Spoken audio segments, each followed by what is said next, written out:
당신 살아있었어? 은퇴식에서 훈장을 받던 한 남자, 한기석 회장. 그의 눈앞에 나타난 건 15년 전 세상에서 사라진 전처였습니다. 거짓말처럼 초라해진 몰골. 그러나 그녀는 아무 말도 하지 않았습니다. 두 사람이 다시 만나게 된 이유는 단순한 운명이 아니었습니다. 그들을 엮은 15년 전의 진실은 상상조차 할 수 없는 비밀이었죠. 사연 시작 전 구독과 좋아요 눌러주시는 모든 분들 황금빛 복 많이 받으세요. 감사한 마음을 담아 황금빛 천만 사연 시작합니다. 전국 방송국의 대형 카메라들이 일제히 무대를 향합니다. 붉은 벨벳 커튼이 천천히 열리자 수백 명의 참석자들이 우레와 같은 박수를 보냅니다. 한국 경제계의 거물, 한기석 회장의 은퇴식이 시작되었습니다. 무대 중앙의 대형 스크린에는 가난에서 성공까지 한국 경제의 신화 한기석이라는 자막이 떠오릅니다. 흑백 사진 속 허름한 단칸방에서 시작해 초고층 빌딩을 세운 남자의 일대기가 펼쳐집니다. 기석은 검은 양복에 금색 타이핀을 단 채 무대 위에 섭니다. 그의 얼굴엔 미소가 머물러 있지만 눈동자는 객석 너머 어딘가 허공을 바라보고 있었죠. 한기석 회장님의 공로를 기리며 사회자의 목소리가 울려 퍼지는 동안 기석은 왼쪽 손목에 낡은 가죽 시계를 무의식적으로 어루만집니다. 명품 시계들로 가득한 그의 컬렉션 중에서도 유독 이 시계만은 30년째 차고 있었습니다. 객석 앞줄에 앉은 부인 박미영이 차갑게 일어섭니다.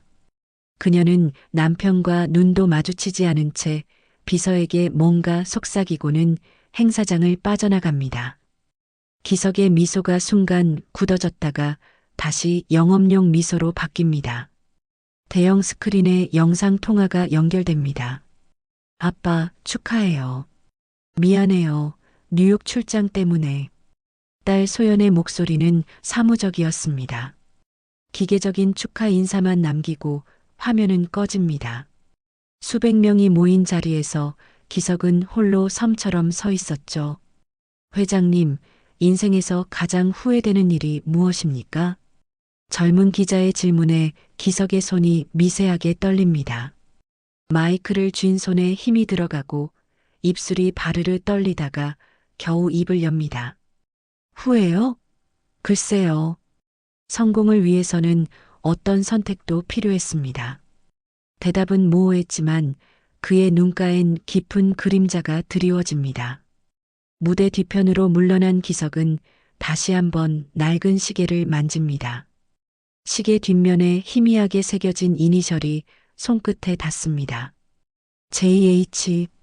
그 순간 복지단체 대표가 무대에 올라 감사 인사를 전합니다. 특별히 윤정의 장학재단의 후원에 감사드립니다. 15년간 한결같이. 윤정이. 그 이름이 공기를 가르자 기석의 얼굴이 창백해집니다. 주먹을 꽉 쥔 그의 손톱이 손바닥을 파고듭니다. 비서가 다가와 물병을 건네지만 기석은 고개를 저으며 무대 옆문으로 빠져나갑니다. 화려한 샹들리에 아래 축하 리셉션이 한창입니다. 기석은 억지로 미소를 지으며 악수를 나누지만 머릿속엔 계속 그 이름이 맴돕니다. 윤정이. 30년 전 자신이 버린 이름. 아니, 버렸다고 믿었던 이름이었죠. 회장님, 혹시 아시는 분이십니까? 곁에 선 비서가 조심스럽게 묻습니다. 기석은 고개를 젓습니다. 하지만 그의 시선은 계속 복지단체 대표를 쫓고 있었습니다. 리셉션이 끝나갈 무렵 한 노인이 기석에게 다가옵니다. 낡은 정장에 구부정한 허리, 그는 기석의 손을 붙잡으며 속삭입니다. 정혜 씨가 보고 싶어 하더군요. 아직도 회장님을 기다리고 있어요. 기석이 놀라 뒤를 돌아보지만 노인은 이미 인파 속으로 사라진 뒤였습니다. 차가운 땀이 등줄기를 타고 흐릅니다. 퇴장하는 기석을 따라 카메라 플래시가 터집니다. 성공의 정점에 선 남자의 모습을 담으려는 기자들의 열기가 뜨겁습니다. 하지만 렌즈 너머 기석의 눈엔 공허함만이 가득합니다. 검은 리무진에 오르기 직전 그는 마지막으로 한 번 뒤를 돌아봅니다. 저 멀리 행사장 건물 유리창에 비친 자신의 모습이 낯설기만 합니다. 차 안에서 기석은 비서에게 낮은 목소리로 지시합니다. 그 이름 윤정의 장학재단. 어디서 나온 건지 조사해. 비서가 당황한 표정으로 태블릿을 꺼내 검색을 시작합니다. 기석은 창밖으로 시선을 돌립니다. 서울의 화려한 야경이 스쳐 지나가지만 그의 눈엔 아무것도 담기지 않습니다. 회장실로 돌아온 기석은 홀로 어둠 속에 앉습니다.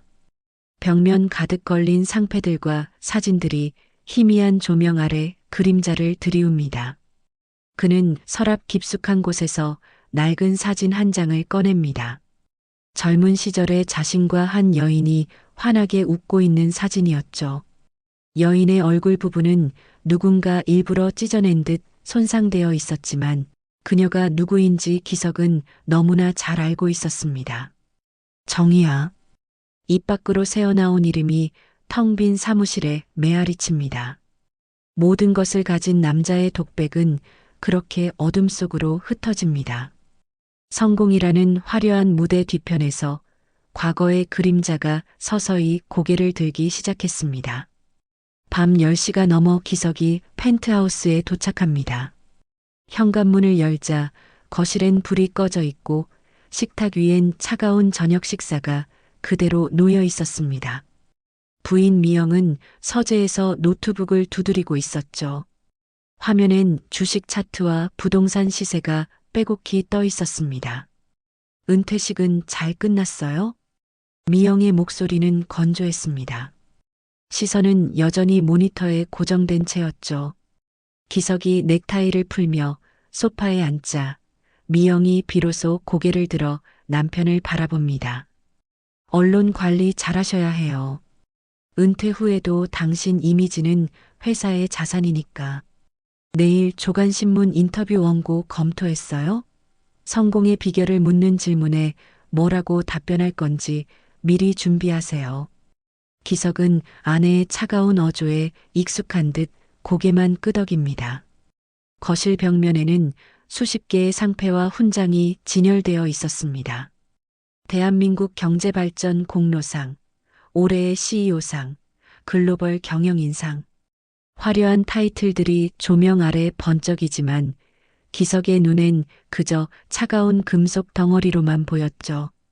TV를 켜자 재방송 중인 오후 인터뷰가 흘러나옵니다. 화면 속 자신이 단호한 목소리로 말하고 있었습니다.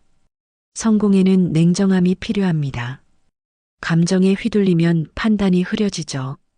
저는 항상 숫자와 논리로 결정했습니다. 그것이 오늘의 저를 만들었어요. 기석은 리모컨을 들어 채널을 돌리려다가 멈춥니다. 화면 속 자신의 모습이 낯설게 느껴졌습니다. 정말 그게 전부였을까요? 숫자와 논리만으로 살아온 삶이었을까요? 창밖으로 시선을 돌린 기석의 눈이 갑자기 크게 뜨입니다. 아파트 1층 쓰레기 분리수거장 근처에서 한 노숙 여인이 서성이고 있었습니다. 가로등 불빛 아래 드러난 구부정한 실루엣, 헝클어진 회색 머리, 찢어진 패딩 점퍼. 여인이 고개를 들어 위를 올려다봅니다. 순간 기석과 눈이 마주친 것 같았죠. 설마. 기석이 창가로 다가가 유리창에 이마를 대고 아래를 내려다봅니다. 하지만 여인은 이미 어둠 속으로 사라진 뒤였습니다. 가슴이 쿵쾅거리기 시작합니다. 30년 전 비 오는 날 자신을 기다리던 정희의 모습이 플래시백처럼 스쳐 지나갑니다.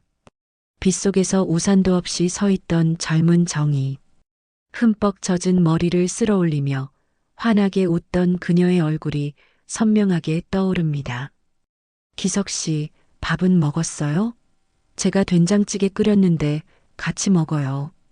그때 그녀의 목소리가 귓가에 생생하게 울려 퍼집니다. 기석은 머리를 세차게 흔들며 기억을 떨쳐내려 합니다. 왜 그래요? 또 그 여자 생각해요? 미영이 서재에서 나와 차가운 눈빛으로 남편을 바라봅니다. 기석이 놀란 듯 아내를 돌아봅니다. 무슨 소리야? 윤정이 말이에요. 오늘 행사장에서 그 이름 나왔을 때 당신 표정 봤어요. 30년이 지났는데도 아직도 못 잊은 거예요? 미영의 목소리에 날이 서 있었습니다. 기석은 아무 대답 없이 침실로 향합니다. 침대 옆 서랍장 위엔 가족 사진이 놓여 있었지만 모두가 다른 곳을 바라보고 있는 어색한 사진이었죠. 새벽 2시 기석은 잠이 오지 않아 거실로 나옵니다. 위스키를 한 잔 따르며 창밖을 바라보니 쓰레기 분리수거장 근처에 다시 그 여인의 모습이 보입니다. 이번엔 확실했습니다. 여인이 작은 손거울을 꺼내 얼굴을 비추며 머리를 매만지는 모습, 그 손짓이 너무나 익숙했습니다. 정희도 늘 그랬었죠. 작은 콤팩트 거울을 들고 앞머리를 정리하던 습관. 기석은 잔을 내려놓고 현관으로 향합니다. 하지만 엘리베이터 앞에서 발걸음이 멈춥니다. 지금 내려가서 뭐라고 말할 것인가? 30년 전 버린 여자에게, 돈을 위해 배신한 여자에게 무슨 말을 할 수 있을까요? 결국 기석은 다시 집으로 돌아옵니다. 서재로 들어가 금고를 열어 제일 안쪽에 숨겨둔 낡은 일기장을 꺼냅니다. 누렇게 바랜 종이 위에 젊은 날의 글씨가 선명합니다. 1994년 7월 15일. 정희와 약속했다. 반드시 성공해서 그녀를 행복하게 해주겠다고. 그녀는 웃으며 말했다. 기석 씨가 행복하면 나도 행복해요.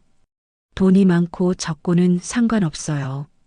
일기장을 덮는 기석의 손이 미세하게 떨립니다. 그는 다시 창밖을 바라봅니다. 여인은 이제 보이지 않았습니다. 대신 차가운 바람에 날리는 비닐봉지만이 텅 빈 거리를 굴러다니고 있었죠. 돈보다 중요한 게 있었는데. 기석의 독백이 적막한 서재에 흩어집니다. 벽에 걸린 성공의 증표들이 조롱하듯 그를 내려다보고 있었습니다. 펜트하우스의 화려함 속에서 그는 처음으로 자신이 얼마나 가난한 사람인지 깨닫기 시작했습니다. 진짜 중요한 것을 모두 잃어버린 채로요.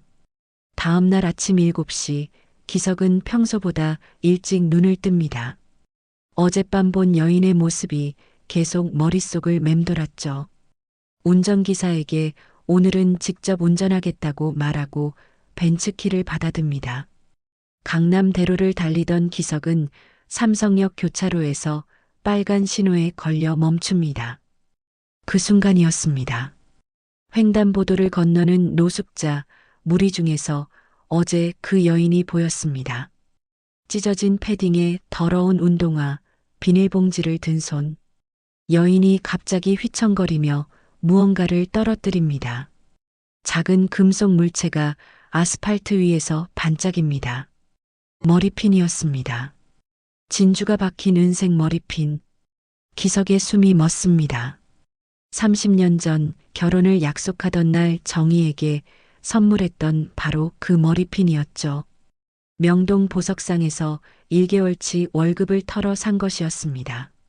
기석이 차 문을 열고 나가려는 순간 스마트폰이 요란하게 울립니다. 비서의 다급한 목소리가 들려옵니다. 회장님, 지금 당장 오셔야 합니다. 이사회에서 긴급 안건이 상정됐습니다. 경영권과 관련된 중대한 문제입니다. 뒤에서 경적 소리가 요란하게 울립니다. 신호가 파란불로 바뀐 것이었죠. 기석은 할 수 없이 엑셀을 밟습니다. 백미러로 뒤를 돌아보니 여인이 천천히 머리핀을 주워 가슴에 품는 모습이 보입니다. 그녀의 입가에 희미한 미소가 떠오릅니다. 마치 보물을 되찾은 것처럼 소중하게 머리핀을 쓰다듬는 그 모습에 기석의 가슴이 미어집니다. 회사에 도착한 기석은 곧바로 이사회실로 향합니다. 하지만 머릿속엔 온통 머리핀을 쓰다듬던 여인의 손길만 떠오릅니다. 이사들의 날카로운 질문이 쏟아지지만 제대로 집중할 수가 없었죠. 회의가 끝난 후 기석은 비서를 불러 지시합니다. 삼성역 일대 노숙자들 조사해봐. 특히 60대 여성 중심으로. 비서가 의아한 표정을 짓습니다. 기석은 애써 무심한 듯 덧붙입니다. 복지재단 신규 사업 검토차 조사하는 거야. 오후 5시 퇴근길 아파트 주차장에 도착한 기석은 차에서 내리다가 발걸음을 멈춥니다. 지하 주차장 구석 환기구 근처에서 낮은 허밍 소리가 들려옵니다. 그 멜로디가 너무나 익숙했습니다. 정희가 늘 흥얼거리던 노래였죠. 사랑은 언제나 오래 참고 사랑은 언제나 온유하며. 기석이 소리가 나는 곳으로 천천히 다가갑니다. 어둠 속에서 노숙자들 서너 명이 모여 있었고 그 중심에 그 여인이 있었습니다. 여인이 고개를 들어 기석을 바라봅니다. 순간 두 사람의 시선이 마주칩니다. 희미한 조명 아래 드러난 여인의 얼굴.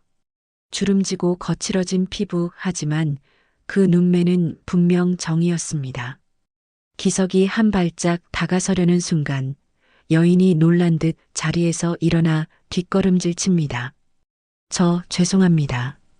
여기 있으면 안 되는데. 여인의 목소리는 쉬어 있었지만 말투는 정의와 똑같았습니다. 기석이 입을 열려는 순간 주차장 입구에서 경비원의 호각 소리가 울립니다. 거기 누구야? 노숙자들은 당장 나가. 경비원들이 달려오자 노숙자들이 황급히 흩어집니다. 여인도 비틀거리며 출구로 향합니다. 기석이 그녀를 붙잡으려 손을 뻗지만 여인은 이미 어둠 속으로 사라진 뒤였습니다. 집에 들어온 기석은 거실 소파에 무너져 앉습니다. 미영이 차가운 표정으로 다가옵니다. 경비실에서 연락 왔어요. 당신이 지하 주차장에서 노숙자들과 있었다고. 대체 무슨 짓이에요? 기석은 대답하지 않습니다. 그저 멍하니 앞만 바라볼 뿐이었죠. 미영이 한숨을 내쉬며 돌아섭니다. 당신 요즘 이상해요. 은퇴하고 나서 더 이상해진 것 같아요. 밤 11시 기석은 서재에서 오래된 앨범을 꺼냅니다. 빛바랜 사진 속에서 젊은 정희가 환하게 웃고 있었습니다. 머리엔 그 진주 머리핀이 반짝이고 있었죠. 사진 뒷면에 적힌 메모가 눈에 들어옵니다. 1994년 봄, 우리의 약속을 기억하며 영원히 함께할 나의 기석 씨에게. 기석의 눈가가 붉어집니다. 그는 서랍 깊은 곳에서 봉투 하나를 꺼냅니다. 15년 전 정희와의 이혼 서류였습니다. 서류 끝자락에 적힌 정희의 서명이 떨리는 듯 비뚤었습니다. 아마 울면서 서명했겠죠. 창밖을 바라보는 기석의 눈에 비가 내리기 시작합니다. 빗속에서 우산도 없이 자신을 기다리던 젊은 정희의 모습이 다시 떠오릅니다. 그리고 오늘 본 늙고 초라한 정희의 모습이 오버랩됩니다. 정희야, 정말 너였구나. 기석의 독백이 빗소리에 묻혀 사라집니다. 성공이라는 이름으로 버린 사랑이 이제 노숙자의 모습으로 돌아온 것이었습니다. 다음 날 아침 6시 기석은 TV를 켜며 커피를 마시던 중 뉴스 속보에 온몸이 굳어집니다. 어젯밤 강남구 삼성역 인근에서 60대 여성 노숙자가 폭행당해 중태에 빠졌습니다.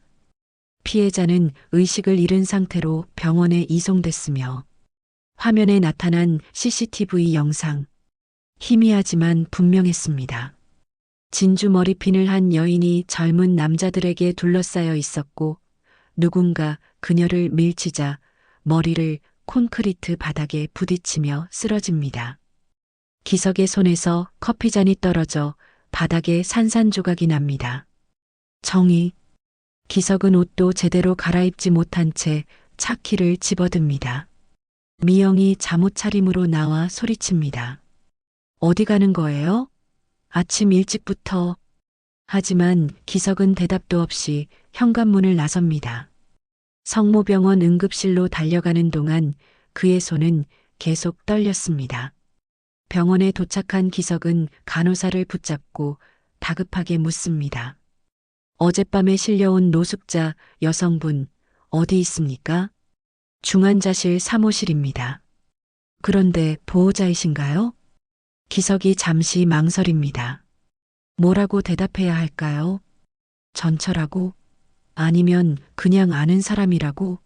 그 순간 의사가 다가옵니다. 두개골 골절에 뇌출혈이 심합니다. 수술을 해야 하는데 신원 확인이 안 돼서. 혹시 이분 아시는 분입니까? 네. 치료비는 제가 모두 부담하겠습니다. 최고의 치료를 해주십시오. 기석은 주머니에서 백지수표를 꺼내 의사에게 내밉니다. 의사가 놀란 표정으로 기석을 바라봅니다. 실례지만 어떤 관계이신지. 그때 병원 로비로 기자들이 몰려들기 시작합니다.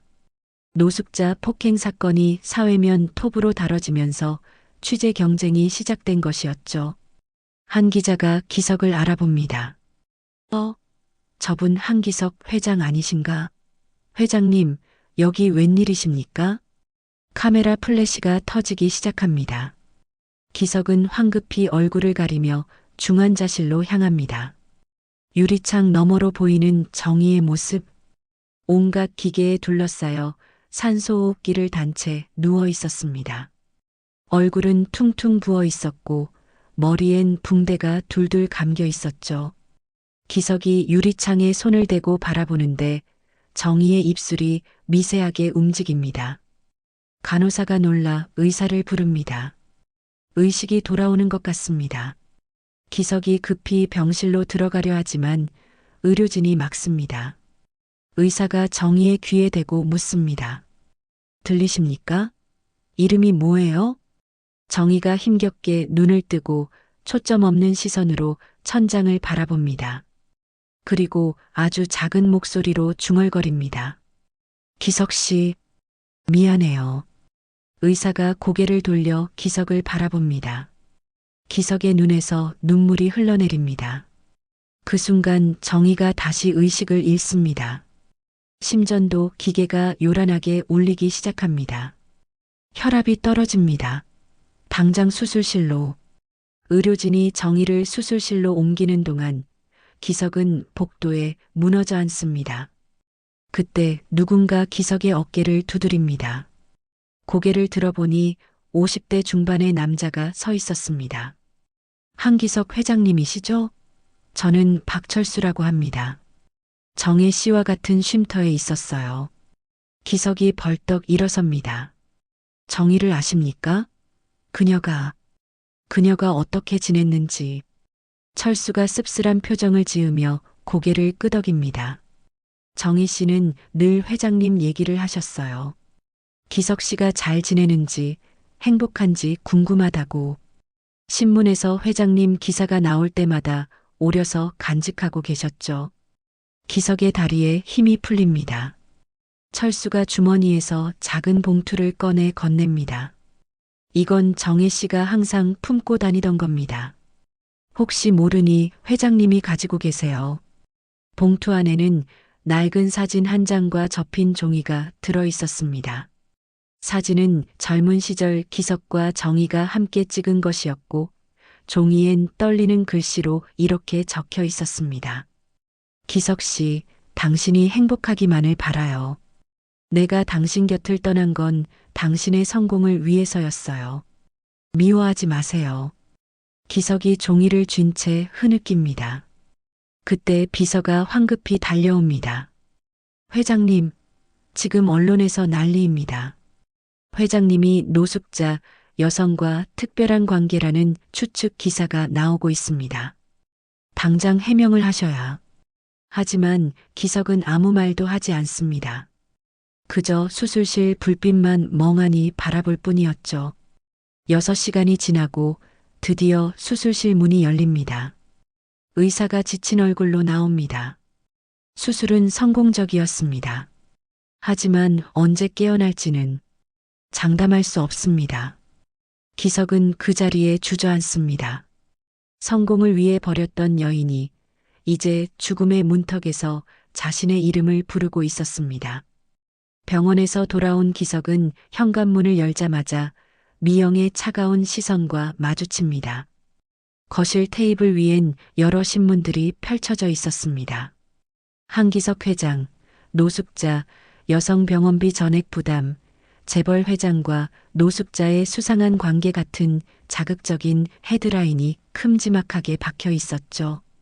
그 여자가 아직 살아있다는 걸 왜 말 안 했어요? 미영의 목소리는 얼음장처럼 차가웠습니다. 기석은 지친 몸을 소파에 기댄 채 눈을 감습니다. 몰랐어. 정말 몰랐다고. 거짓말하지 마세요. 어제도 그 여자 때문에 지하 주차장에 갔잖아요. 경비원이 다 봤다고요. 그때 딸 소연이 미국에서 영상 통화를 겁니다. 화면 속 소연의 표정은 당황스러움으로 가득했습니다. 아빠, 지금 한국 뉴스가 여기까지 퍼졌어요. 그 노숙자 여성이 누구예요? 왜 병원비를 다 내주는 거예요? 기석이 말문이 막힙니다. 딸에게 뭐라고 설명해야 할까요? 내 엄마가 되었어야 할 여자였다고? 돈 때문에 버린 첫사랑이었다고? 그냥 오래전에 알던 사람이야. 알던 사람? 그게 다예요? 언론에서는 벌써 온갖 추측을 하고 있는데 소연의 목소리에 불만이 가득합니다. 화면이 꺼진 후 미영이 서류 뭉치를 기석 앞에 던집니다. 이것 좀 보세요. 회사 주가가 떨어지기 시작했어요. 이사회에서도 문제 삼을 거예요. 당신 이미지가 회사 자산인데 스캔들에 휩싸이면 어쩌자는 거예요? 기석은 서류를 보지도 않고 일어섭니다. 서재로 들어가 문을 잠그고 책상 서랍에서 재단 회계 장부를 꺼냅니다. 윤정의 장학금 항목을 찾아 내역을 하나하나 확인합니다. 15년 동안 매달 500만 원씩 지급되다가 3년 전 갑자기 끊긴 기록. 담당자 난에는 미영의 이름이 적혀 있었습니다. 기석이 비서에게 전화를 겁니다. 김 비서, 재단 회계 담당자를 내일 아침 일찍 만나게 해줘. 비공개로. 다음 날 아침 8시 호텔 라운지에서 만난 회계 담당자는 불안한 표정이었습니다. 회장님, 제가 무슨 잘못이라도. 윤정의 장학금이 왜 3년 전에 중단됐지? 담당자의 얼굴이 창백해집니다. 한참을 망설이다가 조심스럽게 입을 엽니다. 사모님께서 재단 자금을 효율적으로 운영해야 한다고 하시면서 불필요한 지출은 모두 정리하라고 지시하셨습니다. 기석의 주먹이 떨립니다. 정의가 길거리로 나앉게 된 이유가 바로 이것이었습니다. 미영이 지원금을 끄는 것이었죠. 병원으로 달려간 기석은 중환자실 앞에서 철수를 다시 만납니다. 철수가 무거운 표정으로 말합니다. 정희 씨가 3년 전부터 급격히 나빠졌어요. 지원금이 끊기고 쉼터에서도 나와야 했죠. 그래도 회장님을 원망하는 말은 한 번도 안 했어요. 철수가 낡은 노트를 하나 꺼내 기석에게 건넵니다. 정희 씨 일기예요. 읽어보실래요? 기석이 떨리는 손으로 일기장을 펼칩니다. 삐뚤빼뚤한 글씨로 쓰여진 일기가 눈에 들어옵니다. 오늘도 기석 씨가 잘 지내는지 궁금하다. 신문에서 봤는데 더 성공했다고 한다. 다행이다. 내가 떠난 게 도움이 된 것 같아 마음이 놓인다. 비가 온다. 기석 씨는 우산을 잘 챙겼을까? 예전엔 늘 우산을 놓고 다녔는데 오늘은 기석 씨 생일이다. 멀리서나마 축하한다. 행복하길. 기석의 눈에서 눈물이 쏟아집니다. 그때 간호사가 다급히 뛰어옵니다. 보호자분, 환자분이 잠깐 의식을 찾으셨어요. 기석이 황급히 병실로 들어갑니다. 정희가 흐릿한 눈으로 천장을 바라보고 있었습니다. 기석이 그녀의 손을 잡자 정희의 시선이 천천히 기석에게로 향합니다. 기석 씨, 정희야, 나야. 미안해. 정말 미안해. 정희가 힘겹게 고개를 젓습니다. 갈라진 입술 사이로 간신히 말이 흘러나옵니다. 미안하지 마세요. 저는 괜찮아요. 왜 연락을 안 했어? 내가 있다는 걸 알았으면서. 당신은 당신의 길을 가야 했으니까요. 정희가 다시 의식을 잃습니다. 심전도 소리만이 병실에 울려 퍼집니다. 기석은 정희의 손을 꼭 쥔 채 흐느낍니다. 밤 10시 집으로 돌아온 기석 앞에 미영이 서류를 들고 서 있습니다. 결심하세요. 그 여자를 계속 돌볼 건가요? 아니면 우리 가정과 회사를 지킬 건가요? 기석이 아내를 바라봅니다. 30년을 함께 살았지만 이렇게 낯선 사람처럼 느껴진 적은 없었습니다. 당신이 정의 지원금을 끊었지? 미영이 당당하게 대답합니다. 그래요. 끊었어요. 언제까지 과거에 발목 잡혀 있을 건가요? 우리에겐 지켜야 할 현재가 있잖아요. 기석은 아무 말 없이 서재로 들어갑니다. 책상 위에 놓인 정희의 일기장을 다시 펼칩니다. 마지막 페이지에 적힌 글귀가 가슴을 찢어놓습니다. 사랑은 소유가 아니라 놓아주는 것이라고 했던가. 나는 기석 씨를 놓아주었고, 그래서 여전히 사랑한다. 기석은 결심합니다. 이제는 진실을 마주해야 할 때였습니다. 다음 날 아침 7시, 기석은 재단 사무실로 직접 찾아갑니다. 평소와 달리 단호한 표정이었죠. 직원들이 놀란 눈으로 회장을 바라봅니다. 은퇴 후 처음으로 재단에 나타난 것이었습니다. 윤정의 관련 계좌를 모두 열람하겠습니다. 15년치 전체 자료를 가져오세요. 회계팀장이 당황한 표정으로 서류 박스들을 가져옵니다. 기석은 하나하나 꼼꼼히 살펴봅니다. 2010년부터 2022년까지 매달 500만 원씩 정확하게 지급된 기록. 그리고 2022년 3월부터 갑자기 중단됐네요. 중단 결제자는 미영이었습니다. 팀장, 이 지원금이 중단된 후 윤정혜 씨는 어떻게 됐나요? 팀장이 불안한 듯 시선을 피합니다. 저희도 잘 모릅니다. 사모님께서 직접 처리하신다고. 기석은 비서를 불러 정희가 머물던 쉼터를 찾아갑니다. 서울 변두리의 낡은 건물, 희망의 집이라는 간판이 바람에 삐걱거립니다. 쉼터 원장인 60대 여성이 기석을 맞이합니다. 한기석 회장님이시죠? 정혜 씨 때문에 오셨나요? 원장은 기석을 작은 사무실로 안내합니다. 벽면에는 쉼터 사람들의 사진이 빼곡히 붙어 있었습니다. 그 중에서 정희의 사진을 발견한 기석의 눈이 멈춥니다. 환하게 웃으며 아이들에게 책을 읽어주는 정희의 모습이었습니다. 정희 씨는 참 좋은 분이셨어요. 늘 회장님 덕분에 살아간다고 하셨죠.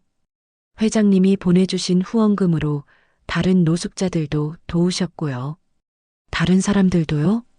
네, 자기 돈을 아껴서 아픈 사람들 약값도 대주시고 아이들 학용품도 사주시고 그분은 늘 남을 먼저 생각하셨어요.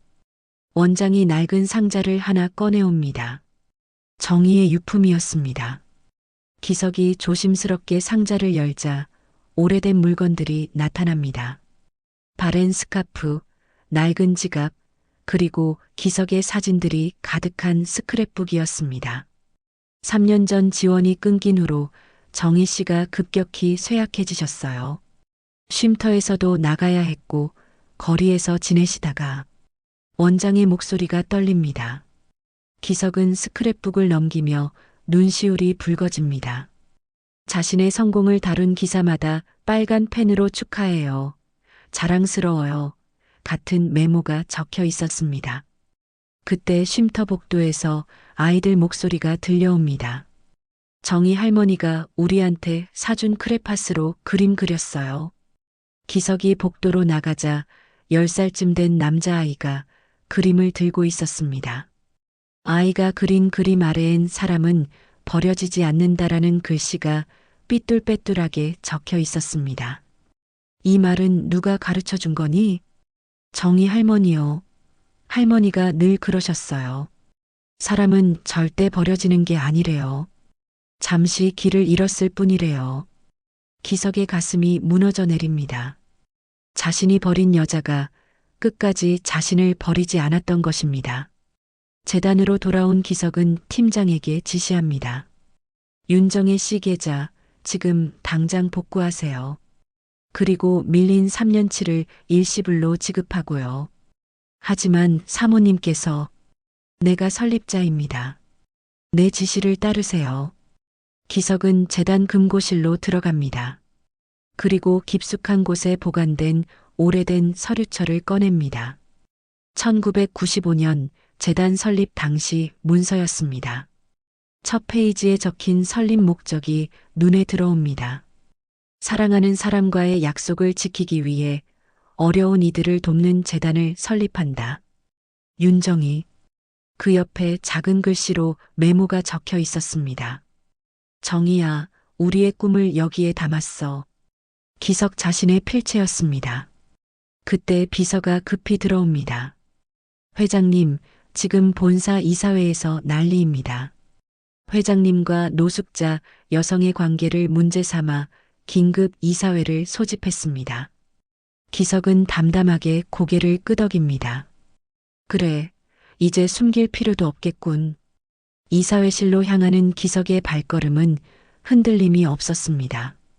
문을 열고 들어서자 10여 명의 이사들이 날카로운 눈빛으로 그를 바라봅니다.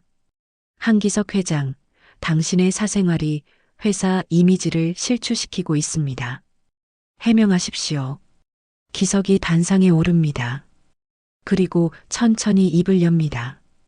윤정희는 제 전처입니다. 제가 성공을 위해 버린 여자입니다. 회의실이 술렁입니다. 미영이 차가운 표정으로 기석을 노려봅니다. 하지만 기석은 계속합니다. 저는 돈과 권력을 택했고 사랑을 버렸습니다. 그녀는 15년간 거리에서 살면서도 저를 원망하지 않았습니다. 오히려 제 성공을 기뻐해 주었죠. 한 이사가 비아냥거립니다. 그래서 지금 와서 속죄하겠다는 겁니까? 회사는 어떻게 하고요? 회사요? 제가 이 회사를 세운 이유가 뭔지 아십니까? 정의와의 약속 때문이었습니다. 함께 성공해서 어려운 사람들을 돕자고 했던 약속이요. 기석은 서류 가방에서 USB를 꺼냅니다. 여기 제 아내가 재단 자금을 빼돌린 증거가 있습니다. 정의 지원금뿐 아니라 다른 후원금도 횡령했더군요. 미영의 얼굴이 하얗게 질립니다. 이사들이 웅성거리기 시작합니다. 저는 이제 진실을 마주하기로 했습니다. 더 이상 거짓된 성공 뒤에 숨지 않겠습니다. 기석이 이사회실을 나서며 마지막으로 한마디 던집니다. 참고로 저는 전 재산의 절반을 정의를 위한 재단에 기부할 예정입니다. 그의 선언에 이사회실은 충격에 휩싸입니다. 하지만 기석의 표정엔 오랜만에 평온함이 깃들어 있었습니다. 이사회에서 폭탄 선언을 한 다음 날 소연이 급히 귀국합니다. 공항에서 곧바로 병원으로 향한 소연은 중환자실 앞에서 아버지와 마주칩니다. 기석의 얼굴은 며칠 새 10년은 늙은 것 같았습니다. 소연아, 왜 갑자기? 아빠가 이사회에서 한 말 다 들었어요. 그 여자가 정말 아빠의 전처라고요? 소연의 목소리엔 배신감이 묻어 있었습니다. 기석은 딸의 눈을 똑바로 바라보며 고개를 끄덕입니다. 소연이 중환자실 유리창 너머를 봅니다. 온갖 기계에 둘러싸인 정의의 모습이 눈에 들어옵니다. 저 사람이 나 대신 아빠 곁에 있었어야 할 사람이에요? 그때 간호사가 다가와 작은 봉투를 소연에게 건넵니다. 혹시 한소연 씨 맞으신가요? 환자분이 의식이 있을 때 이걸 드리라고 하셨어요. 소연이 의아한 표정으로 봉투를 엽니다. 안에는 낡은 일기장이 들어 있었습니다. 표지에 떨리는 글씨로 소연에게라고 적혀 있었죠. 소연은 병원 로비 벤치에 앉아 일기장을 펼칩니다. 소연아, 내 이름을 불러도 되겠니? 30년 동안 마음속으로만 불러왔던 이름이야. 내 아빠가 지은 이름이란다. 우리가 아이를 갖게 되면 소연이라고 부르자고 했었어. 소연의 손이 떨리기 시작합니다. 눈물이 글자 위로 떨어집니다. 너를 직접 볼 수는 없었지만 신문에서 내 사진을 볼 때마다 얼마나 자랑스러웠는지 몰라. 내가 아빠를 닮아 똑똑하고 능력 있는 사람이 되었구나. 그래서 더 고맙고 더 그리웠어. 일기장을 읽던 소연이 흐느낍니다. 그때 미영이 병원에 도착합니다. 차가운 표정으로 딸에게 다가옵니다. 소연아, 집에 가자. 저 여자 때문에 우리 가정이 무너지고 있어. 소연이 어머니를 올려다봅니다. 엄마, 이거 읽어봤어요? 소연이 일기장을 내밀지만 미영은 쳐다보지도 않습니다. 그 여자가 쓴 것 따위는 관심 없어. 그녀는 우리 가정을 파괴하려는 여자야. 파괴요? 정희 씨는 오히려 우리를 지켜준 것 같은데요. 소연이 일기장의 한 페이지를 펼쳐 보입니다. 소연이가 좋은 엄마를 만나 행복하게 자라길 바랐어. 내가 물러나야 그 아이가 온전한 가정에서 자랄 수 있을 테니까. 기석 씨도 더 성공할 수 있을 거고. 미영의 얼굴이 굳어집니다. 소연이 계속 말합니다. 엄마가 정희 씨 지원금을 끄는 거 알아요. 그리고 횡령한 것도. 그건 오해야. 난 단지 재단 자금을 효율적으로. 그만해요, 엄마. 이미 증거가 다 나왔잖아요. 소연이 일어서며 병실로 향합니다. 미영이 딸의 팔을 붙잡습니다. 너까지 나를 배신할 거니? 배신이요? 엄마야말로 아빠를 배신한 거 아니에요? 아빠가 사랑했던 사람을 거리로 내몬 거잖아요. 소연이 어머니의 손을 뿌리치고 중환자실로 들어갑니다. 정희의 침대 옆에 앉아 그녀의 손을 잡습니다. 차갑고 거친 손이었지만 왠지 따뜻하게 느껴졌습니다. 정희 씨, 아니, 이모라고 불러도 될까요? 저예요, 소연이요. 이제야 왔네요. 정희의 눈꺼풀이 미세하게 떨립니다. 소연이 더 가까이 다가가 속삭입니다. 일기 잘 읽었어요. 저를 위해 물러나 주셨다는 것도, 아빠를 끝까지 사랑하셨다는 것도 다 알았어요. 감사해요. 그때 정희가 힘겹게 눈을 뜹니다. 초점 없던 눈동자가 천천히 소연을 향합니다. 입술이 미세하게 움직입니다. 연. 네, 저예요. 소연이요. 정희의 눈에서 눈물이 흘러내립니다. 떨리는 손을 들어 소연의 얼굴을 어루만지려 합니다. 소연이 그 손을 잡아 자신의 뺨에 대줍니다. 미안하다. 내가 엄마 없이 아니에요. 전 괜찮아요. 이모가 절 지켜봐 주셨잖아요. 정희가 희미하게 미소 짓습니다. 그때 기석이 병실로 들어옵니다. 정희가 깨어난 것을 보고 놀란 표정으로 다가옵니다. 정희야. 기석 씨. 소연이. 참 예쁘게. 자랐네요. 세 사람이 처음으로 한 공간에 모였습니다. 30년의 시간을 건너뛰어 이루어진 만남이었죠. 소연이 아버지를 바라봅니다. 아빠, 이제 알았어요. 돈이 전부가 아니라는 걸. 사랑이 무엇인지도요. 기석이 딸의 어깨를 끌어안습니다. 그리고 정희를 바라보며 말합니다. 미안해, 정희야. 그리고 고마워. 소연이를 이렇게 지켜봐줘서. 병실 밖에서 미영이 차가운 눈빛으로 그들을 바라보고 있었습니다. 그녀는 핸드폰을 꺼내 어딘가로 전화를 겁니다. 변호사님, 이혼 서류 준비해 주세요. 그리고 재산 분할은 최대한 제게 유리하게요. 복도 끝에서 미영의 뒷모습이 사라집니다. 하지만 병실 안에 세 사람은 모른 채 서로의 손을 잡고 있었습니다. 잃어버린 시간을 되찾듯이 놓쳐버린 인연을 다시 잇듯이 말입니다. 병원을 나온 기석은 철수에게 연락해 약속을 잡습니다. 저녁 6시 작은 포장마차에서 만난 철수는 무거운 표정이었습니다. 테이블 위에 소주잔이 오가는 동안 철수는 망설이다가 가방에서 USB를 꺼냅니다. 회장님, 이걸 드려야 할지 고민했습니다. 하지만 정혜 씨를 위해서라도 진실은 밝혀져야 한다고 생각했어요. 기석이 USB를 받아들며 의아한 표정을 짓습니다. 이게 뭡니까? 3년 전 재단 사무실에 청소부로 일하던 제 친구가 우연히 녹화한 CCTV 영상입니다. 사모님이 재단 금고에서 뭔가를 하시는 장면이 담겨 있어요. 기석의 얼굴이 굳어집니다. 철수가 계속 말합니다. 그리고 정혜 씨 후원금이 끊긴 뒤 그 돈이 어디로 갔는지도 조사해 봤습니다. 사모님 개인 계좌로 들어간 것 같더군요. 기석이 주먹을 불끈 쥡니다. 분노가 치밀어 오르지만 애써 감정을 억누릅니다. 철수가 또 다른 봉투를 꺼냅니다. 이건 정혜 씨가 거리에서 지낸 3년 동안의 기록입니다. 병원 진료 기록, 쉼터 출입 기록, 그리고 철수의 목소리가 떨립니다. 경찰서 신고 기록도 있습니다. 정혜 씨가 여러 번 폭행당했더군요.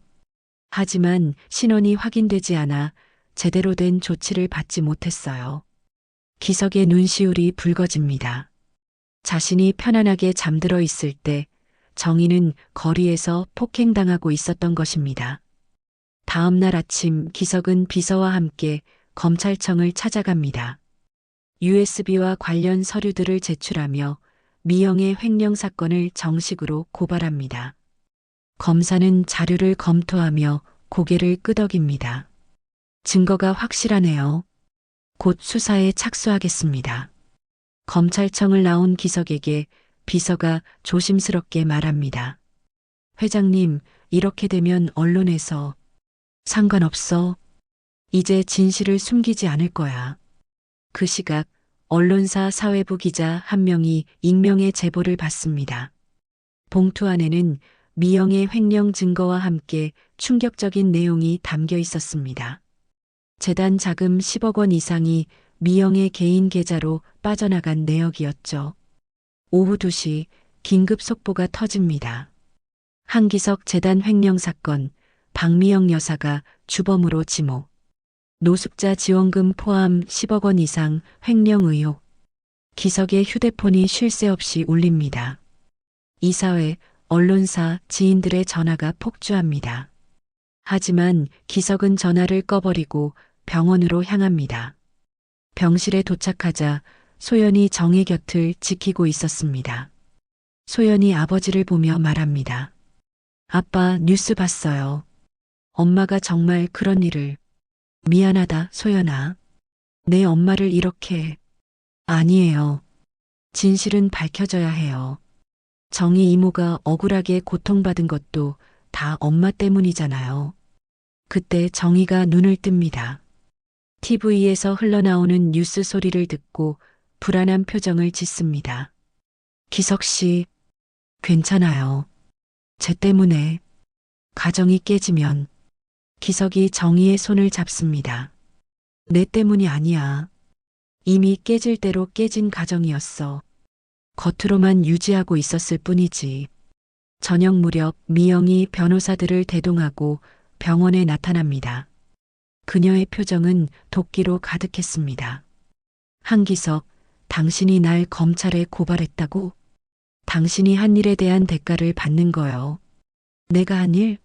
난 단지 쓸데없는 지출을 정리했을 뿐이야. 그 여자 하나 때문에 매달 500만 원씩 나가는 게 말이 돼? 소연이 어머니 앞으로 나섭니다. 엄마, 그 500만 원이 정희 이모에겐 생명줄이었어요. 엄마가 그걸 끊어서 이모는 거리에서. 닥쳐. 넌 내 딸이면서 왜 그 여자 편을 드는 거야? 미영이 소리를 지르자 병실이 술렁입니다. 그때 간호사가 들어와 조용히 해달라고 부탁합니다.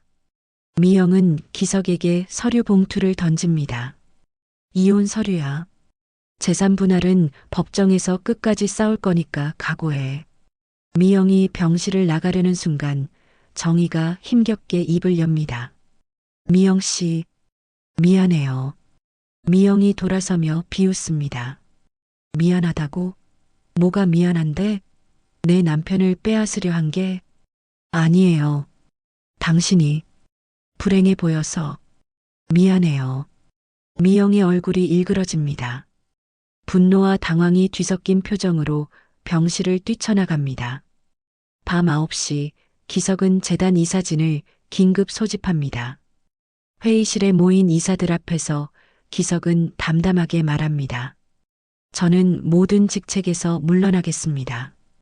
그리고 제 지분 전액을 윤정의 재단에 기부하겠습니다. 이사들이 충격에 휩싸입니다. 한 이사가 벌떡 일어섭니다. 회장님, 그러시면 회사는 어떻게 됩니까? 회사는 여러분이 잘 운영하실 겁니다. 전 이제 정말 중요한 것이 무엇인지 알았습니다.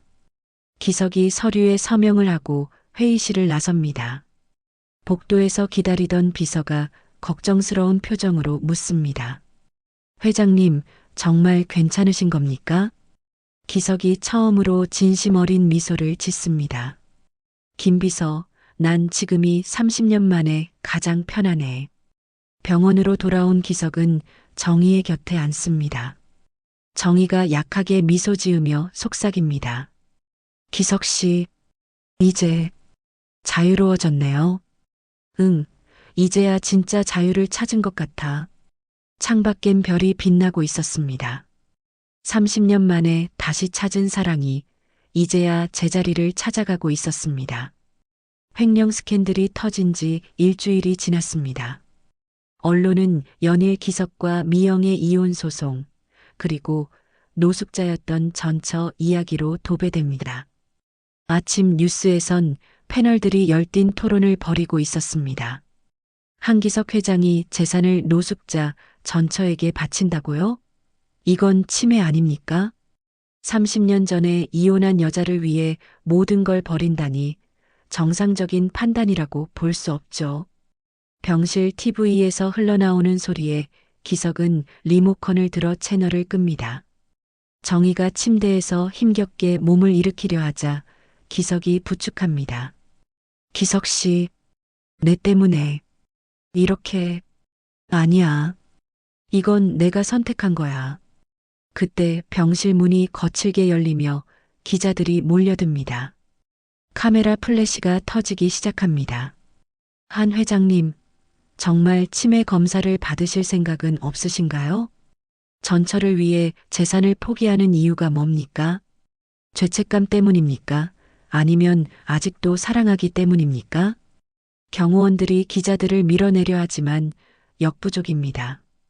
소연이 아버지를 보호하려 앞을 막아섭니다. 그만하세요.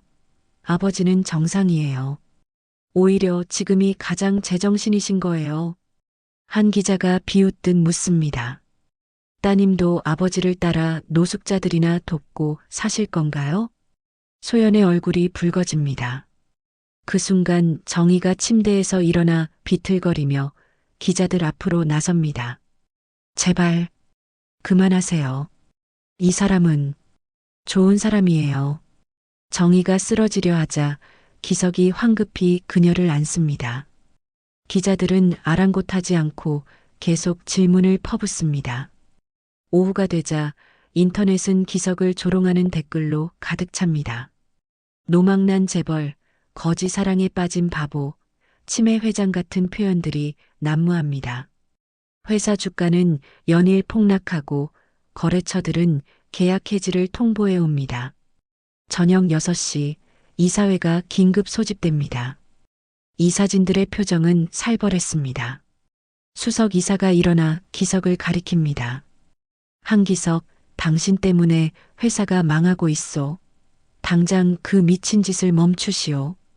미친 짓이라고요? 노숙자에게 재산을 바치는 게 정상입니까? 당신은 정신 감정을 받아야 해. 다른 이사가 서류를 내밉니다.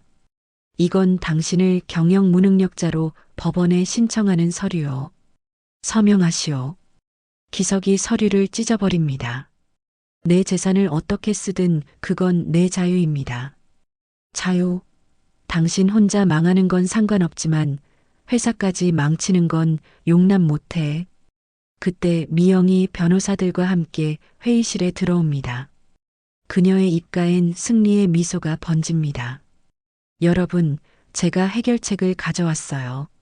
미영이 서류를 테이블에 펼칩니다. 법원에서 기석 씨의 재산 처분 금지 가처분을 받았습니다. 그리고 정신감정 명령도 나왔고요. 이사들이 안도의 한숨을 내쉽니다.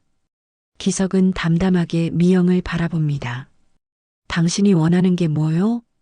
간단해요. 그 여자와 연을 끊고 재산 분할에 동의하세요. 그럼 정신감정은 취하할게요. 기석이 고개를 젓습니다.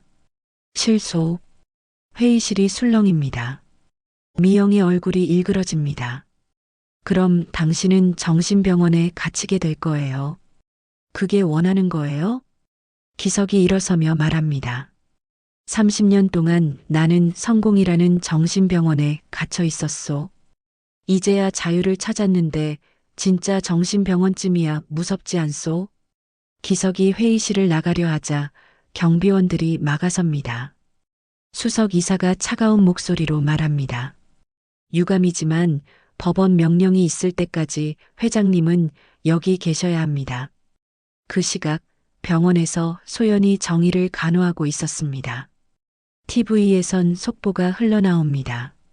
한기석 회장, 정신감정 명령, 경영권 박탈 위기, 정의의 눈에서 눈물이 흐릅니다.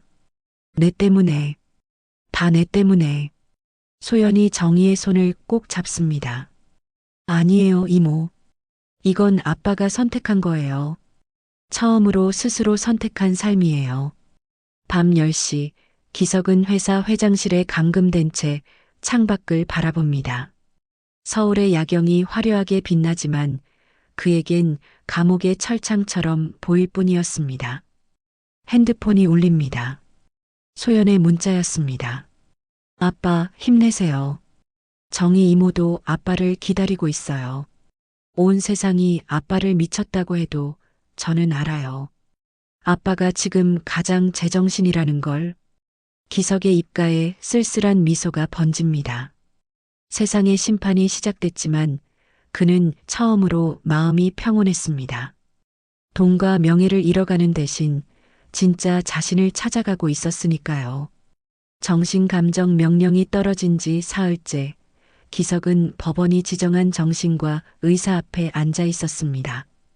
하얀 가운을 입은 의사가 서류를 넘기며 차분한 목소리로 질문합니다. 한기석 씨, 본인이 누구인지 아십니까? 네, 저는 한기석입니다.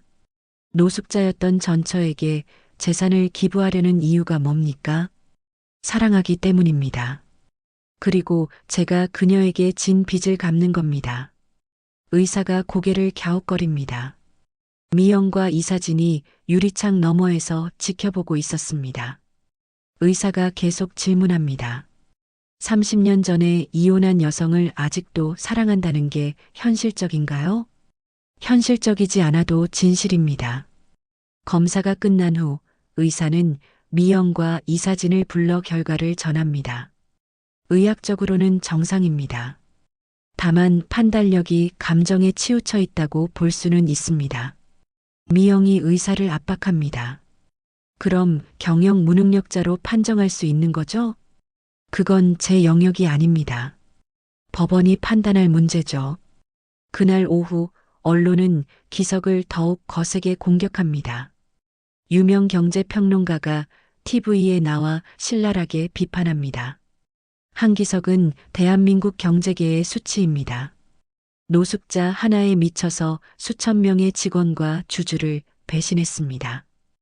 회사 앞엔 주주들이 모여 시위를 벌입니다. 한기석 퇴진, 투자금 돌려달라는 플래카드가 펄럭입니다. 직원들도 하나둘 등을 돌리기 시작합니다. 저녁 7시 소연이 회사를 찾아옵니다. 아버지를 만나려 하지만 경비원들이 막아섭니다. 죄송합니다. 이사회 지시로 면회는 금지되어 있습니다. 전 딸이에요. 아버지를 만나야 해요. 그때 미영이 나타납니다. 차가운 표정으로 딸을 바라봅니다. 소연아, 내 아버지는 이제 끝이야. 너라도 정신 차려. 엄마가 아빠를 끝장낸 거잖아요. 난 우리 가족을 지키려는 거야. 저 미친 짓을 막지 않으면 우리 모두 거지가 돼. 소연이 어머니를 밀치고 엘리베이터로 달려가지만 경비원들이 그녀를 제지합니다. 소연은 눈물을 흘리며 병원으로 돌아갑니다. 병실에서 정희는 뉴스를 보며 괴로워하고 있었습니다. 기석이 자신 때문에 모든 걸 잃어가는 모습을 지켜보는 게 견딜 수 없었죠. 소연아, 내가 사라지면 아빠가 다시 돌아올까? 무슨 소리예요, 이모. 그런 생각하지 마세요. 정희가 힘겹게 침대에서 일어납니다. 나 때문에 모두가 불행해지고 있어. 차라리 내가.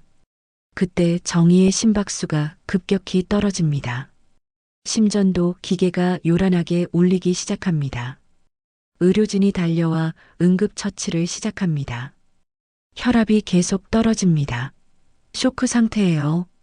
소연이 울부짖으며 정희의 손을 잡습니다. 이모, 안 돼요. 버티세요.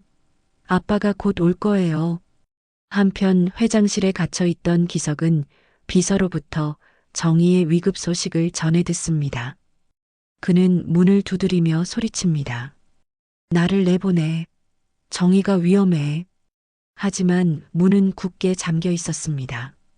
기석은 창문을 열려 하지만 고층이라 불가능했습니다. 그는 무력하게 주저앉습니다.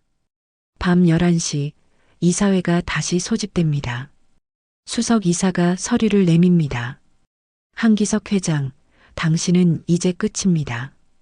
법원에서 경영권 박탈 명령이 나왔습니다. 미영이 승리의 미소를 지으며 덧붙입니다. 그리고 재산 가처분도 확정됐어요. 이제 당신은 한 푼도 쓸 수 없어요. 기석이 담담하게 그들을 바라봅니다. 그래서 나를 어떻게 하겠다는 거요? 간단해요. 그 여자와 연을 끊겠다는 각서에 서명하세요.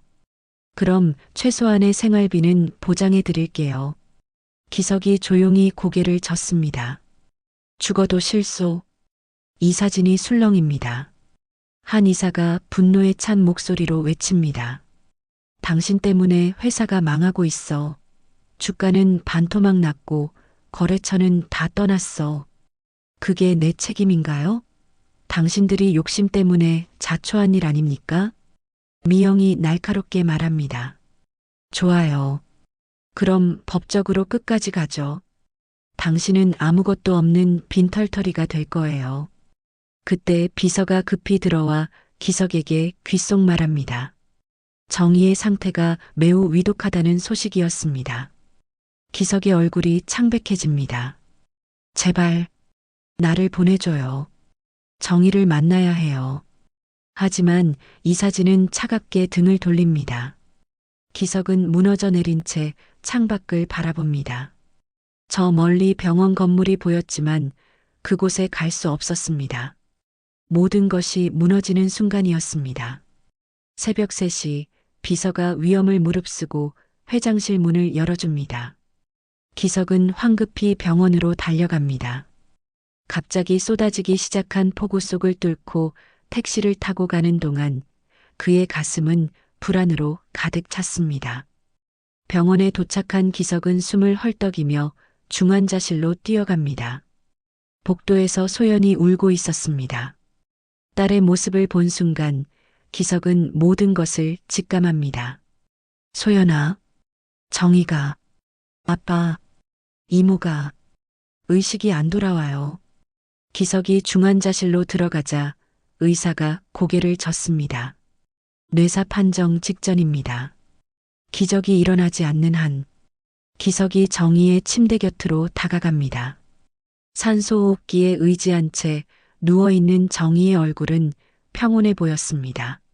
마치 깊은 잠에 빠진 것처럼요. 기석이 떨리는 손으로 정희의 손을 잡습니다. 차갑고 작은 손이었습니다.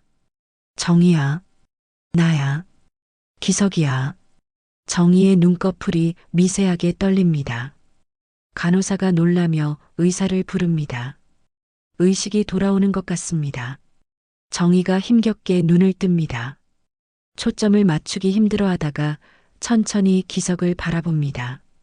입술이 미세하게 움직입니다. 기석이 귀를 가까이 댑니다. 기석 씨, 왔구나. 응, 내가 왔어. 이제 괜찮아질 거야. 정희가 희미하게 고개를 젓습니다. 떨리는 손을 들어 기석의 얼굴을 어루만집니다. 미안해요. 당신 인생을 망쳤어요. 아니야. 내가 날 살렸어. 너 아니었으면 난 진짜 죽은 삶을 살았을 거야. 정희의 눈에서 눈물이 흐릅니다. 그녀가 품속에서 무언가를 꺼내려 애씁니다. 간호사가 도와주자 작은 봉투가 나타납니다. 정희가 떨리는 손으로 기석에게 건넵니다. 이거 마지막 선물이에요. 기석이 봉투를 열자 낡은 편지지가 나옵니다. 삐뚤빼뚤한 글씨로 쓰여진 편지였습니다. 기석 씨에게 당신이 이 편지를 읽을 때 저는 아마 곁에 없겠죠. 하지만 괜찮아요. 당신과 다시 만날 수 있어서 당신이 나를 기억해줘서 그것만으로도 행복했어요. 나는 당신을 원망한 적이 없어요. 당신이 성공하길 바랐고 행복하길 바랐어요. 이제 당신도 자유로워지세요. 나를 위해서가 아니라 당신을 위해서요. 사랑해요, 영원히. 기석이 흐느끼며 정희를 끌어안습니다. 가지마. 제발 가지마. 정희가 마지막 힘을 짜내 말합니다. 소연이, 잘 부탁해요. 좋은 아이예요. 소연이 다가와 정희의 다른 손을 잡습니다. 이모 안 돼요. 우리 이제 시작인데. 정희가 소연을 바라보며 미소 짓습니다. 예쁜 소연아. 엄마 역할 못해줘서 미안해. 이모가 제 엄마예요. 지금부터라도 엄마 할 수 있어요. 하지만 정희의 숨이 점점 약해집니다. 심전도 기계의 소리가 불규칙해지기 시작합니다. 의사가 다급히 들어와 응급처치를 시작하지만 정희는 이미 마지막 순간을 맞이하고 있었습니다. 기석 씨, 행복하세요. 꼭. 정희의 마지막 말이 끝나자 심전도가 일직선으로 변합니다. 의사가 심폐소생술을 시작하지만 반응이 없습니다. 30분간의 노력 끝에 의사가 시간을 확인합니다. 사망 시각 2025년 3월 15일 오전 4시 35분. 기석이 정희의 몸 위로 무너져 내립니다. 오열하는 그의 모습이 처절합니다. 소연도 울면서 아버지를 안습니다. 아빠, 이모가 떠났어요. 그때 병실 밖에서 미영과 이사진이 지켜보고 있었습니다. 미영의 얼굴엔 복잡한 감정이 스쳐 지나갑니다. 승리했지만 왠지 공허한 느낌이었죠. 간호사가 정희의 유품을 정리하다가 또 다른 봉투를 발견합니다. 한기석 씨, 이것도 남기셨네요. 봉투 안에는 작은 쪽지가 있었습니다. 내가 떠나도 슬퍼하지 마세요. 저는 충분히 행복했어요. 당신을 사랑할 수 있어서, 당신이 저를 기억해줘서, 그것만으로도 제 인생은 완전했어요. 기석이 쪽지를 가슴에 품고 흐느낍니다. 창밖엔 폭우가 그치고 새벽빛이 비치기 시작했습니다.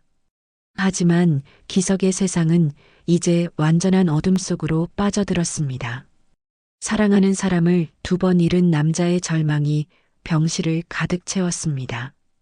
장례식이 끝난 후 사흘째, 기석은 작은 원룸에 홀로 앉아 있었습니다.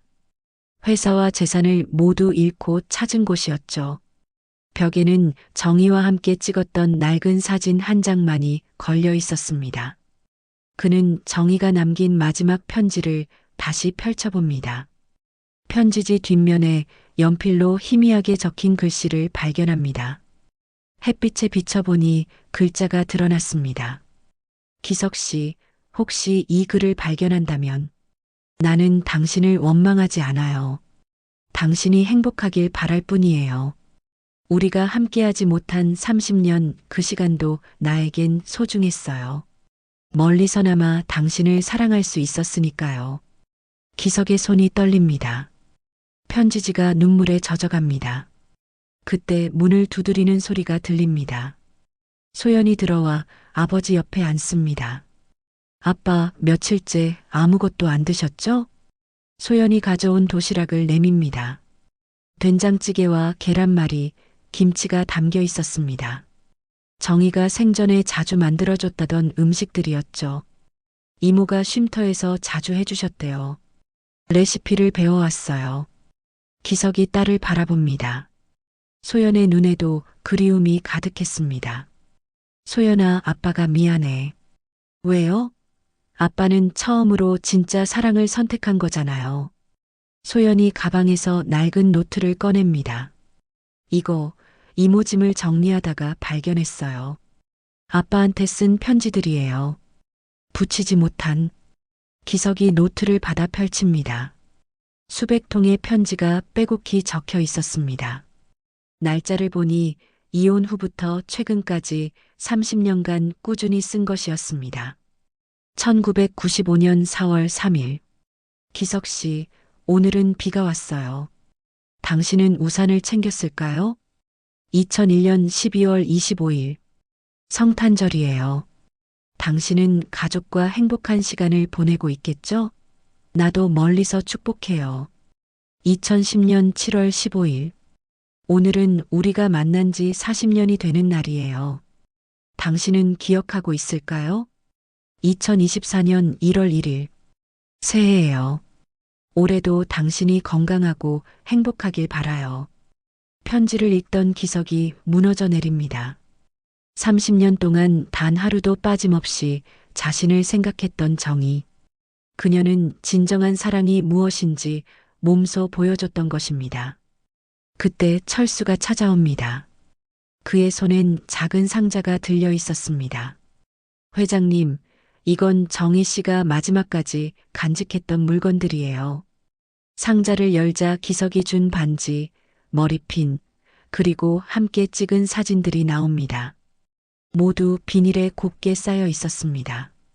그리고 맨 아래 봉투 하나가 있었습니다. 기석에게 마이너스 내가 떠난 후 전해주세요라고 적혀 있었죠. 기석이 봉투를 엽니다. 안에는 통장과 편지가 들어 있었습니다. 통장을 보니 300만 원이 들어 있었습니다. 기석 씨, 이 돈은 당신이 보내준 후원금을 조금씩 모은 거예요. 거리 생활을 하면서도 포기하지 않고 모았어요. 왜냐하면 언젠가 당신이 어려움에 처할 때 도움이 되고 싶었거든요.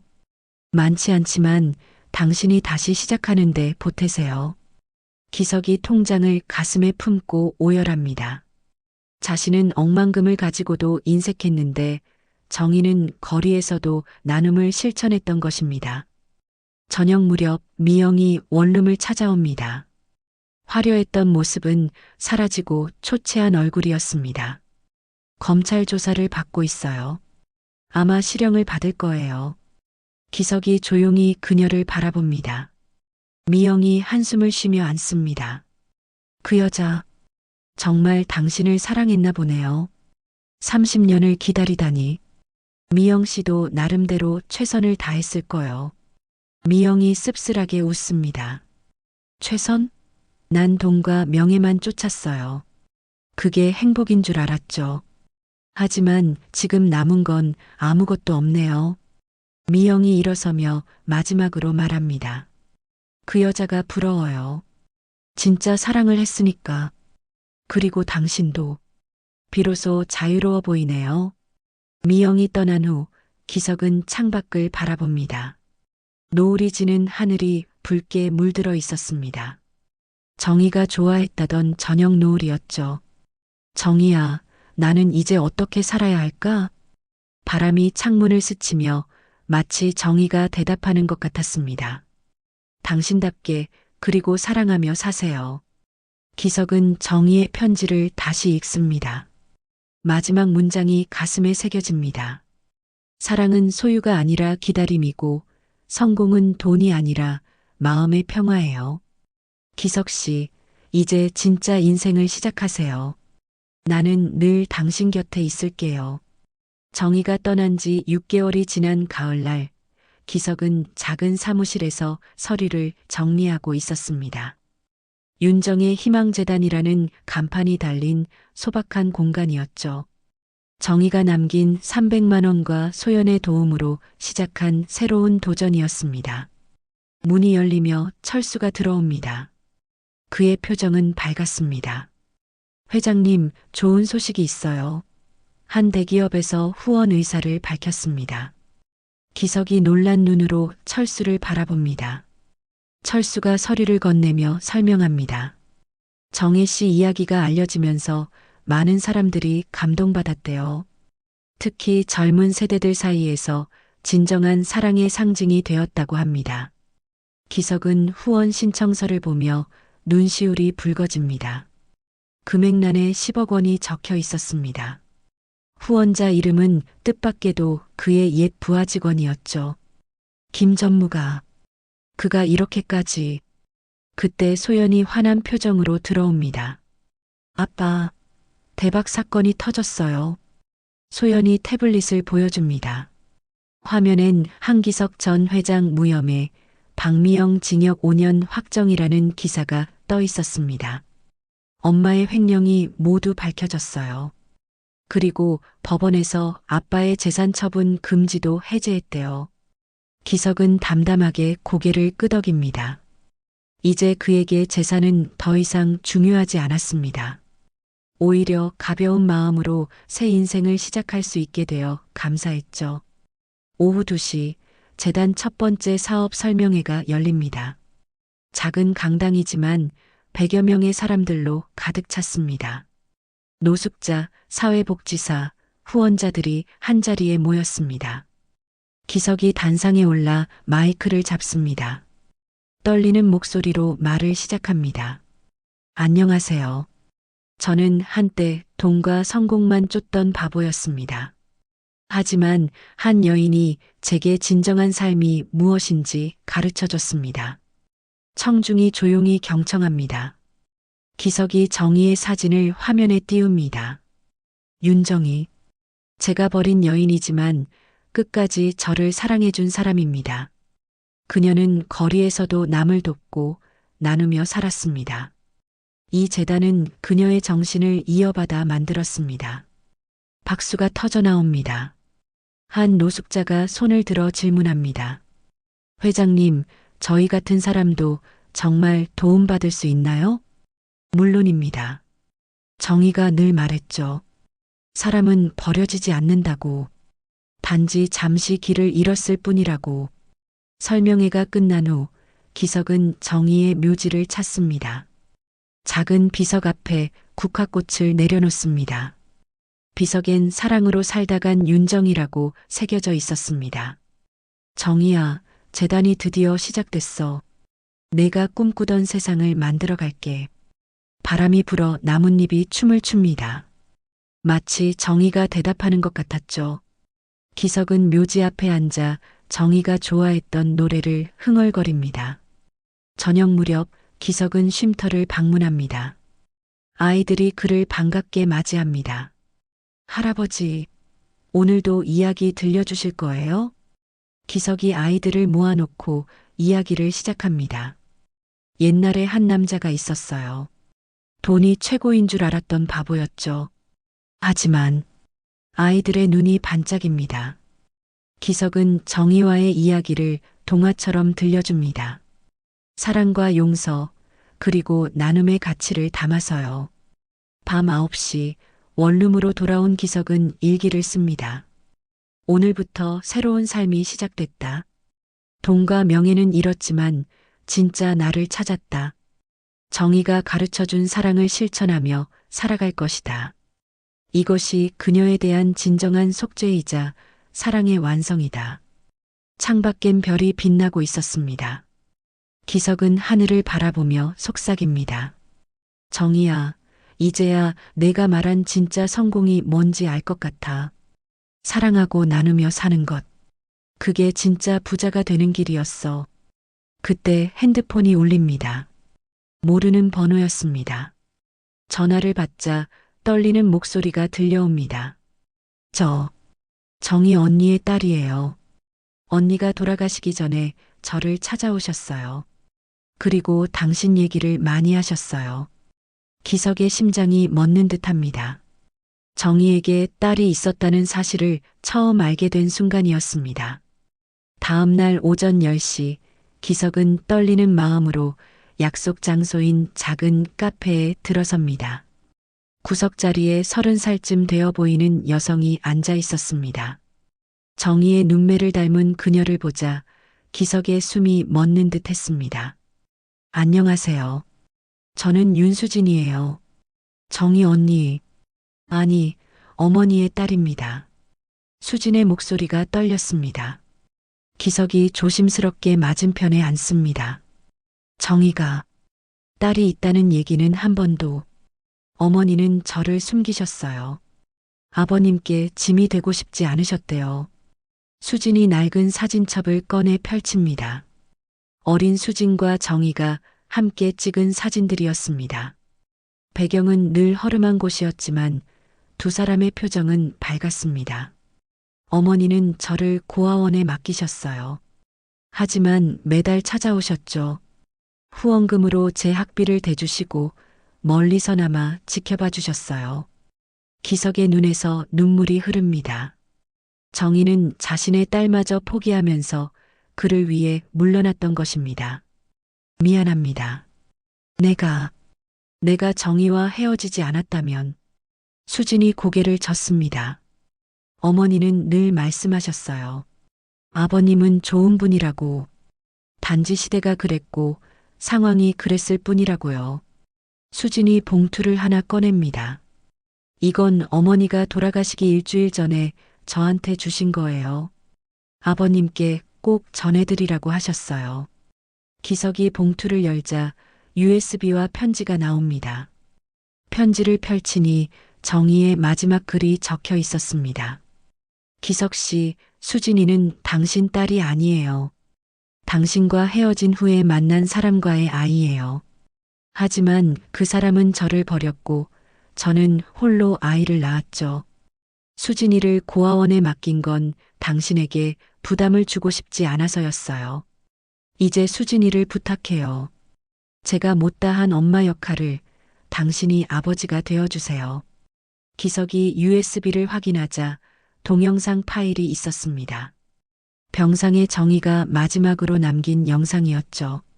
화면 속 정희는 수척했지만 평온한 표정이었습니다. 기석 씨, 이 영상을 보고 있다면 저는 이미 곁에 없겠죠. 하지만 괜찮아요. 당신을 다시 만나고 당신의 사랑을 확인한 것만으로도 제 인생은 완전했어요. 수진이를 부탁해요. 그 아이도 당신처럼 따뜻한 사람이 되길 바라요. 영상이 끝나자 기석은 수진을 바라봅니다. 수진 씨, 혹시 나를 아버지로 받아줄 수 있겠습니까? 수진의 눈에서 눈물이 흐릅니다. 어머니가 그러셨어요.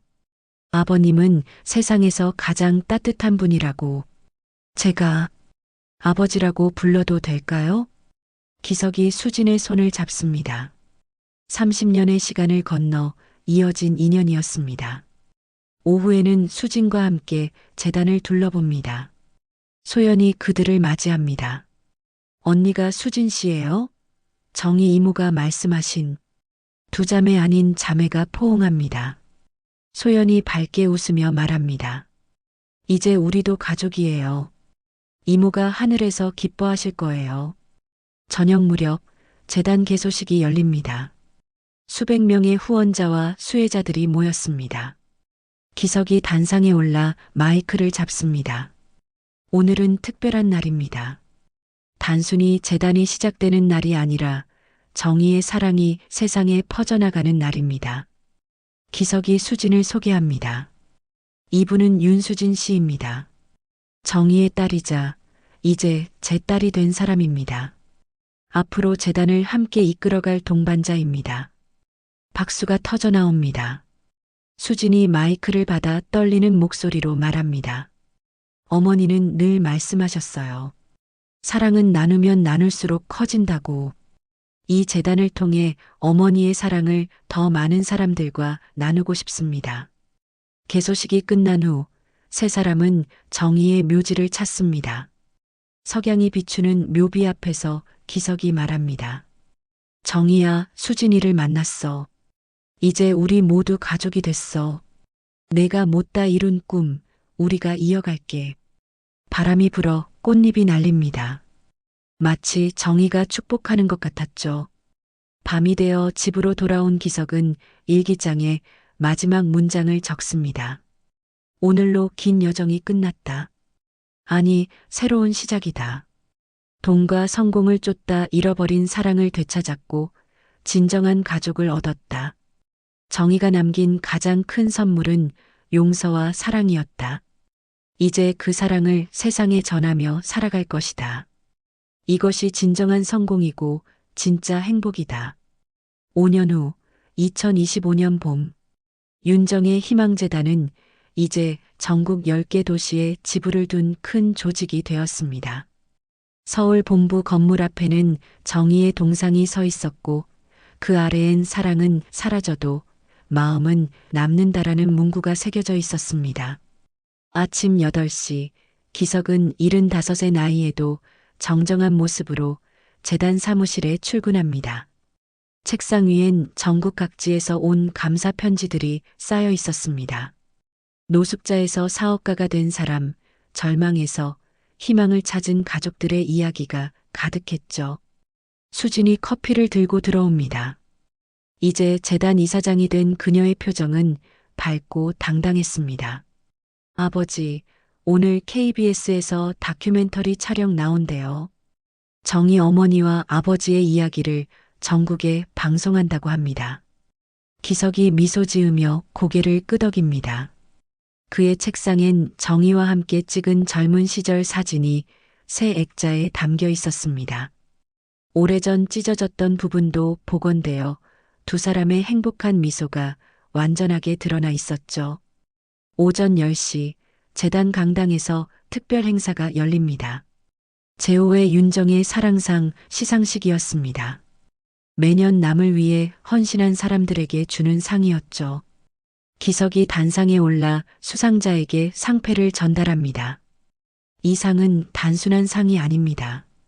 한 여인이 평생 실천한 무조건적 사랑의 정신을 이어받는다는 약속입니다. 객석에서 박수가 터져 나옵니다.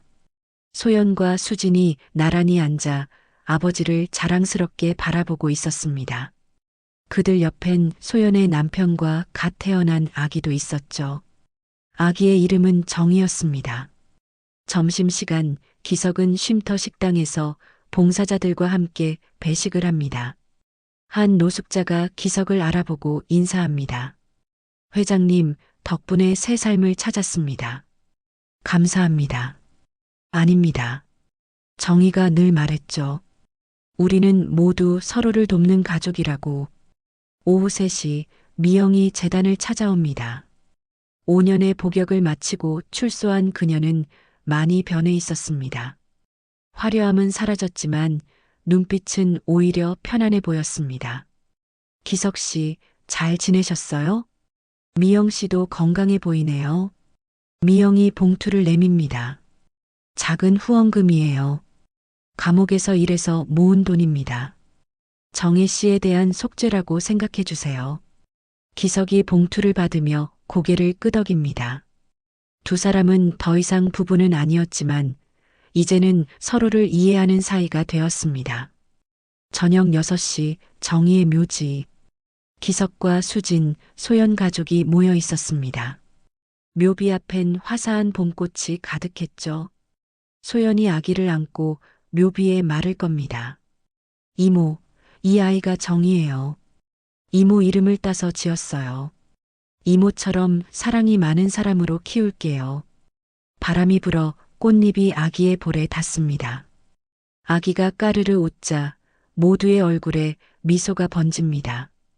기석이 묘비를 어루만지며 속삭입니다. 정희야, 내가 뿌린 사랑의 씨앗이 이렇게 큰 나무가 됐어. 이제 수많은 사람들이 그 그늘에서 쉬어가고 있어. 해가 지는 하늘이 붉게 물듭니다. 정희가 좋아했던 저녁 노을이 온 세상을 따뜻하게 감쌉니다. 기석은 가족들과 함께 천천히 묘지를 떠납니다. 그의 걸음걸이는 더 이상 무겁지 않았습니다. 밤 9시 기석은 서재에서 자서전의 마지막 페이지를 씁니다. 제목은 사랑은 사라지지 않는다였습니다. 나는 돈과 성공을 쫓다가 가장 소중한 것을 잃었다. 하지만 정희는 끝까지 날 용서하고 사랑해줬다. 그녀가 떠난 지 5년, 이제야 깨닫는다. 진정한 성공은 얼마나 많이 가졌느냐가 아니라 얼마나 많이 사랑하고 나누었느냐에 있다는 것을. 정희야, 당신이 남긴 사랑은 영원히 살아있을 거야. 우리가 다시 만날 그날까지. 기석이 펜을 내려놓고 창밖을 바라봅니다. 별이 빛나는 밤하늘 어딘가에서 정희가 미소 짓고 있는 것 같았습니다. TV에선 재단 소식이 뉴스로 나오고 있었습니다. 윤정의 희망재단, 올해만 1000명의 노숙자 자립 도와. 사랑의 기적은 계속된다. 기석은 조용히 TV를 끄고 정희의 사진을 바라봅니다. 그리고 속으로 다짐합니다. 남은 생이 얼마든 정희가 보여준 사랑을 세상에 전하며 살겠다고. 그것이 그녀에 대한 영원한 사랑의 답장이 될 거라고. 지금까지 한 남자의 드라마 같은 이야기를 들어주셔서 감사합니다. 이 가족에게 하고 싶은 이야기가 있거나 응원을 해주고 싶다면 댓글 달아주세요. 그럼 오늘도 건강한 하루 되세요. 황금빛 천만 인생이었습니다.